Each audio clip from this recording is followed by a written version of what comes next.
Got a Kenworth T680 here today. This one won't even start because it won't even read what gear it's in. So this is a common issue that happens to these things all the time. And in this video, I'm going to give you 3 quick tricks on how to get this resolved so you can get up and running, hopefully as fast as possible. So the first trick is, you're not even going to have to leave the cab for this one, is we're going to try to reset the faults. And you could do that with the ignition key right here. So what we're going to do is we're going to go into the off position and we're going to cycle the key on and off 6 times. So let's do that. 1, 2, 3, 4, 5, 6. Off. Give it a second.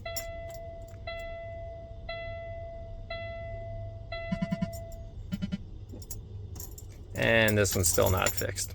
So let's now go to the next. So depending on your model and transmission, you're either going to have 1 or 2 fuses.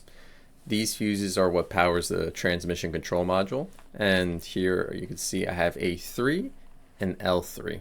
So I'm going to pull these 2 fuses so that all power cuts off to the TCM. So that way hopefully it resets the keep alive memory and the codes. So in this case, pulling that fuse was enough to clear the codes and let this truck start again and read neutral. So this doesn't mean the truck is fixed forever. It could have just been a software glitch, which is the case in a lot of situations.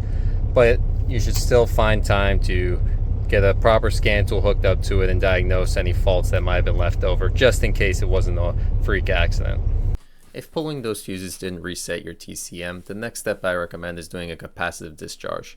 This clears any residual voltage stored in the system by the capacitors and forces a clean reboot. So here's how you're going to do it. Make sure your key's off and all loads are off. Disconnect the battery cables, positive and negative, from the batteries. If you have a master cutoff, that works too. Touch the cables together away from the batteries and wait at least 30 seconds with them together. This allows any energy stored in the capacitors to drain out. Make sure you're only touching the cables together, not to any battery posts. Then wait a few minutes and reconnect the batteries. Now, if none of those tricks work for you and your truck does start but it just won't shift, you still have one more option, and that's to drain the air tanks completely.